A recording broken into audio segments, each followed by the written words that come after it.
ഈ രാജീവന്റെ ക്വാളിറ്റി എന്താണെന്ന് വെച്ചാൽ നമ്മൾ രാജീവൻ നമ്മുടെ തൊട്ടടുത്തുണ്ടെങ്കിലും പലപ്പോഴും കാണില്ല എന്നുള്ളതാണ് രാജീവന്റെ ക്വാളിറ്റി. അതുകൊണ്ടാണ് അയാളൊരു നമ്മൾ ഐ നോ ബഡി എന്ന സിനിമയ്ക്ക് പേരിട്ടത് തന്നെ. നമുക്കിടയിൽ രാജീവന്മാരുണ്ട് എന്നുള്ളതിനെ കുറിച്ച് ഒരു സംശയമില്ല, തീർച്ചയായിട്ടും ഉണ്ടാകും. ചിലപ്പോൾ നമ്മൾ ഒരു ഫ്ലാറ്റ് സമുച്ചയത്തിലാണ് താമസിക്കുന്നതെങ്കിൽ നമ്മുടെ ഒരു 2 ഫ്ലാറ്റിനപ്പുറത്തുള്ള ഒരാൾ കഴിഞ്ഞ 10 വർഷമായിട്ട് നമ്മുടെ അയൽക്കാരനാണെങ്കിലും നമുക്ക് അയാളെ പരിചയമില്ല എന്നൊക്കെ അത്തരം ആൾക്കാരുണ്ടാവില്ലേ? അങ്ങനത്തെ ഒരാളാണ് രാജീവനും, അങ്ങനത്തെ ഒരാളാണ് മീരയും. അവരുടെ ലൈഫ് അവർക്ക് ചുറ്റുമുള്ളതിനെ ഒന്നും അല്ലെങ്കിൽ ചുറ്റുമുള്ളവരെ ഒന്നും തന്നെ സ്വാധീനിക്കാത്ത ഒരു ജീവിതം നയിക്കുന്ന ആൾക്കാരാണ്. അത്തരത്തിലുള്ള ഒരു കുടുംബത്തിൽ വളരെ എക്സ്ട്രോർഡിനറി ആയിട്ടുള്ള ഒരു സീരീസ് ഓഫ് സർക്കംസ്റ്റാൻസസ് ഉണ്ടാകുമ്പോൾ എന്ത് സംഭവിക്കുന്നു എന്നുള്ളതാണ് ഈ സിനിമയുടെ കഥ. അപ്പോൾ രാജീവനെ ഞാൻ പരിചയപ്പെട്ടിട്ടില്ല, പക്ഷെ എനിക്ക് എൻ്റെ തൊട്ടടുത്ത് രാജീവൻ ഉണ്ട് എന്നുള്ളതിനെ കുറിച്ച് എനിക്ക് നല്ല ധാരണയുണ്ട്. രാജീവന്റെ ബ്രീഫും അത് തന്നെയാണ്. ആക്ച്വലി നമുക്കുമുണ്ട് ഒരുപാട് കാര്യങ്ങൾ മറ്റ് ഭാഷകളിൽ നിന്നും പഠിക്കാൻ. അല്ലാതെ നമ്മുടെ കൈവശം മാത്രമാണ് അവർ പഠിക്കേണ്ടതായിട്ടുള്ള കാര്യങ്ങളെന്ന് ഒരിക്കലും ഞാൻ അവകാശപ്പെടില്ല. നമുക്കുണ്ട് പഠിക്കാൻ. ഇപ്പോൾ say for example, Telugu cinema taught us the lesson of being ambitious, അല്ലേ? അവരാണ് ആദ്യമായിട്ട് think beyond your own borders എന്ന് വളരെ ഉറക്കെ പ്രഖ്യാപിച്ചത് തെലുഗു സിനിമയാണ്. As you know, like with Baahubali 1, they proved, SS Rajamouli proved it was possible. Hindi cinema, Bollywood എന്ന് പറയുന്ന ഹിന്ദി സിനിമയാണ് ആക്ച്വലി നമുക്ക് എല്ലാവർക്കും നമ്മുടെ രാജ്യം മാത്രമല്ല സിനിമയുടെ മാർക്കറ്റ്, രാജ്യത്തിന് വെളിയിലൊരു വലിയ മാർക്കറ്റ് ഉണ്ട് എന്ന് ആദ്യം സിനിമ എന്ന് പറയുന്ന മീഡിയത്തിന് നമ്മുടെ രാജ്യമെന്ന് മാത്രമല്ല നമ്മൾ ചിന്തിക്കേണ്ടതെന്ന് കാലാകാലങ്ങളായി ഹിന്ദി സിനിമ തന്നെയാണ് നമുക്ക് ഇവിടെ പഠിപ്പിച്ചുകൊണ്ടിരിക്കുന്നത്. To put it in perspective, ഇന്നിപ്പോൾ ഒരു വലിയ മലയാള സിനിമയ്ക്ക് കേരളം എത്രത്തോളം വലിയ മാർക്കറ്റാണോ അത്രത്തോളമോ ചില സാഹചര്യങ്ങളിൽ അതിനേക്കാൾ വലുതോ ആയ മാർക്കറ്റാണ് UAE GCC എന്ന് പറയുന്നത്. ആൻഡ് അത് അവർ പഠിപ്പിച്ച പാഠത്തിൽ നിന്ന് നമ്മൾ അതിനെ പെർസ്യൂ ചെയ്ത് അതിനുവേണ്ടി നമ്മൾ ട്രൈ ചെയ്തതിൽ ഉണ്ടായതാണ്. സോ നമുക്കുണ്ട് ഒരുപാട് കാര്യങ്ങൾ പഠിക്കാൻ in terms of actually making a film. പല കാര്യങ്ങളിലും നമ്മളെക്കാൾ കുറെ കൂടെ സ്ട്രക്ചേർഡ് ആണ് മറ്റ്, especially let's say something like a Bollywood.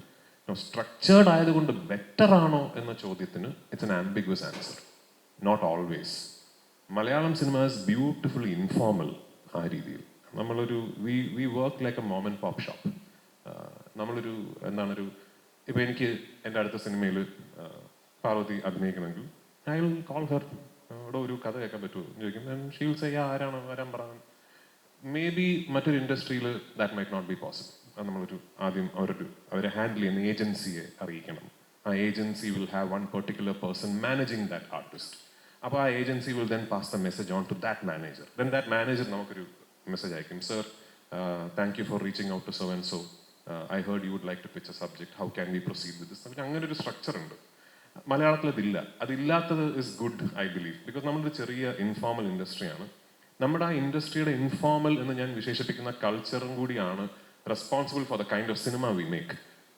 And I hope when these big corporate studios come to Malayalam, I'm bringing one of them now to Malayalam, they come and they become us. For them, I'm not saying അവരുടെ ചെയ്യുന്ന സിനിമകളുടെ രീതികൾ അവർ മാറ്റണം എന്നുള്ളത്. ഇവിടെ വന്നിട്ട് നമ്മുടെ രീതികളിലോട്ട് adapt ചെയ്ത് ഒരു സിനിമ ചെയ്താൽ may be there might be a few lessons that they can take away and make their process better. Just like I remarked that there are a lot of things about their process that we can also adapt. അത്രയേ ഉള്ളൂ അർത്ഥം. ഈ സത്യത്തിൽ നമ്മളൊരു plan ഉണ്ടാക്കും ഒരു cinema, at least എൻ്റെ company ചെയ്യുന്ന, ഞാനും E4 എക്സ്പെരിമെൻസും ചേർന്ന് ചെയ്യുന്ന സിനിമകൾക്ക് കൃത്യമായൊരു പ്ലാൻ ഞങ്ങൾ ഉണ്ടാക്കാറുണ്ട്. ആ സിനിമ തുടങ്ങുന്ന പോയിന്റ് മുതൽ തന്നെ ഇത് എങ്ങനെയാണ് മാർക്കറ്റ് ചെയ്യപ്പെടേണ്ടത്, ഈ സിനിമ ഓഡിയൻസിലേക്ക് എത്തിക്കേണ്ടത് എങ്ങനെയാണ്, അത് ഫിലിം മേക്കിംഗ് എന്ന് പറയുന്ന പ്രോസസ്സിൻ്റെ ഒരു അവിഭാജ്യ ഘടകം തന്നെയാണെന്ന് വിശ്വസിക്കുന്ന ഒരാളാണ് ഞാൻ. അല്ലാതെ മാർക്കറ്റിങ്ങിനെ കുറിച്ച് ഞങ്ങൾക്കറിയില്ല അങ്ങനെ പറഞ്ഞാൽ അത് it's A lack of skill, lack of understanding എന്ന് കരുതുന്ന ഒരാളാണ് ഞാൻ.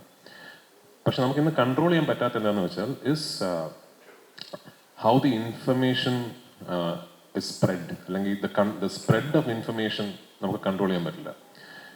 ഇപ്പോൾ ഉദാഹരണത്തിന് നമ്മളിപ്പോൾ കഴിഞ്ഞ 20 മിനിറ്റായിട്ട് ഇവിടെ ഒരു പ്രസ് മീറ്റ് നടത്തുന്നു. ആൻഡ് വെരി ഗ്രേഷ്യസ്ലി നമ്മളെല്ലാവരും സംസാരിച്ചത് സിനിമയെക്കുറിച്ച് മാത്രമാണ്. And I M thankful for it.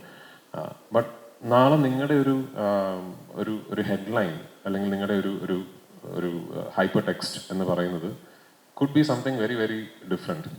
അപ്പോൾ അതിന് താഴെ നിങ്ങൾ കൃത്യമായിട്ട് സിനിമയെക്കുറിച്ചൊക്കെ തന്നെ ആയിരിക്കും എഴുതുന്നതും പറയുന്നതും.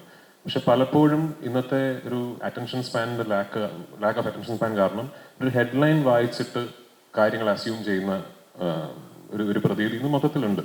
അപ്പൊ അതുകൊണ്ട് തന്നെ ഒരു സിനിമയെക്കുറിച്ച് എന്ത് ഇംപ്രഷനാണ് ക്രിയേറ്റ് ചെയ്യേണ്ടത് എന്നുള്ളത് പ്ലാൻ ചെയ്യാനേ പറ്റൂ. That is not fully in our control. ഒരു ഹൈപ്പ് ക്രിയേറ്റ് ചെയ്യുക എന്നുള്ളത് പലപ്പോഴും ഞങ്ങളുടെ ഉദ്ദേശത്തിലില്ല. അവയർനെസ് ക്രിയേറ്റ് ചെയ്യുക എന്നുള്ളതാണ്. എന്നിട്ട് നിങ്ങൾക്ക് ഈ കാണുന്ന ടീസറും ട്രെയിലറും ഒക്കെ ഇഷ്ടപ്പെട്ടെങ്കിൽ, അല്ലെങ്കിൽ if the film manages to make an impression, ഈ സിനിമ ഇറങ്ങുമ്പോൾ ഒന്ന് കാണണമല്ലോ എന്ന് ജനങ്ങളെ കൊണ്ട് തോന്നിച്ചാലാണ് ആ സിനിമയ്ക്ക് ആദ്യത്തെ ദിവസമൊക്കെ ഒരു ജനത്തിരക്കുണ്ടാവുക തിയേറ്ററിൽ. ആദ്യത്തെ ദിവസങ്ങളിൽ ജനത്തിരക്കുണ്ടാകുക എന്നുള്ളത് തീർച്ചയായിട്ടും വലിയൊരു ആഗ്രഹം തന്നെയാണ്. അതിൻ്റെ പിന്നിൽ ക്രിയേറ്റീവും ബിസിനസ് പരമായിട്ട് ആവശ്യങ്ങളുണ്ട്. ബിക്കോസ് എപ്പോഴും ആദ്യ ദിവസങ്ങളിൽ ഏറ്റവും തിരക്കുണ്ടാകുന്ന സിനിമ തന്നെയാണ് വിതരണക്കാർക്കും നിർമ്മാതാക്കൾക്കും ഏറ്റവും കൂടുതൽ പൈസ കിട്ടുന്നത്. രണ്ടാം ആഴ്ച മുതൽ ടേംസ് മാറും, തിയേറ്ററുകാർക്ക് കുറച്ചുകൂടെ പൈസ കിട്ടും. അതുകൊണ്ട് അങ്ങനെയാണല്ലോ നമ്മുടെ ഇൻഡസ്ട്രിയുടെ സ്ട്രക്ചർ, അങ്ങനെയാണല്ലോ. അതിനുവേണ്ടി ഞങ്ങൾ മാക്സിമം സിനിമയെക്കുറിച്ചുള്ള അവയർനെസ് സ്പ്രെഡ് ചെയ്യാൻ ഞങ്ങൾ ശ്രമിക്കും. ആ ശ്രമത്തിന്റെ ഭാഗമായിട്ട് യു ആർ റൈറ്റ്, ചോദ്യം പ്രസക്തമാണ്. പലപ്പോഴും ഞങ്ങൾ ഉദ്ദേശിക്കാത്ത തലങ്ങളിൽ സിനിമയെക്കുറിച്ച് ഒരു ഇംപ്രഷൻ ക്രിയേറ്റ് ചെയ്യപ്പെടും. ചിലപ്പോൾ റോങ് ഇംപ്രഷൻ ക്രിയേറ്റ് ചെയ്യപ്പെടും. ചിലപ്പോൾ ഞങ്ങൾ ആഗ്രഹിച്ചതിനേക്കാൾ കൂടുതൽ ഒരു സിനിമയെക്കുറിച്ചുള്ള കോൺവെർസേഷൻസ് ഉണ്ടാകും. അതിനൊരു ക്ലാസിക് എക്സാമ്പിളാണ് ആക്ച്വലി ഞാനിപ്പോൾ ഷൂട്ടിംഗ് തീർത്ത ഖലീഫ എന്ന് പറയുന്ന സിനിമ.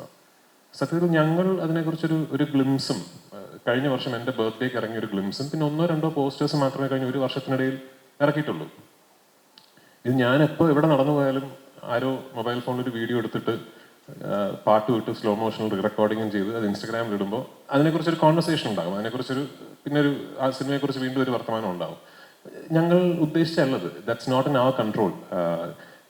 ഇതൊക്കെ ഞങ്ങൾ പ്ലാൻ ചെയ്ത് ചെയ്യുന്നതൊന്നും അല്ല. അത് എത്രത്തോളം വിശ്വസനീയമാണെന്ന് എനിക്കറിയില്ല. So right now I feel like ഒരു കൺട്രോളും ഇല്ലല്ലോ, പടത്തിൽ like we are really unable to control എന്നുള്ളൊരു ഫീലിംഗ് എനിക്കുണ്ട്. സോ അതിനൊരു കൃത്യമായൊരു പ്രോസസ്സോ ഉത്തരമോ ഒരു ഇക്വേഷനോ ഒന്നും ഞങ്ങൾക്ക് ഇപ്പോൾ അറിയില്ല. I hope marketing becomes more structured, it becomes more scientific, and it becomes even more a mainstream skill set. Catalystന്റെ Vivek അവിടെ നിൽക്കുന്നുണ്ട്. വിവേക് വിൽ ടെൽ യു, ഞാൻ ഇപ്പോഴാണല്ലോ ആൾക്കാർ പറയാം പൃഥ്വിരാജ് ഇങ്ങനെ മാർക്കറ്റിംഗ് എന്നൊക്കെ പറഞ്ഞു. ഇപ്പോഴൊന്നും, ഞാൻ 15 വർഷങ്ങൾക്ക് മുമ്പ് ഇതേ കാര്യങ്ങൾ ഞാൻ വിവേകുമായിട്ട് സംസാരിച്ചിട്ടുണ്ട്.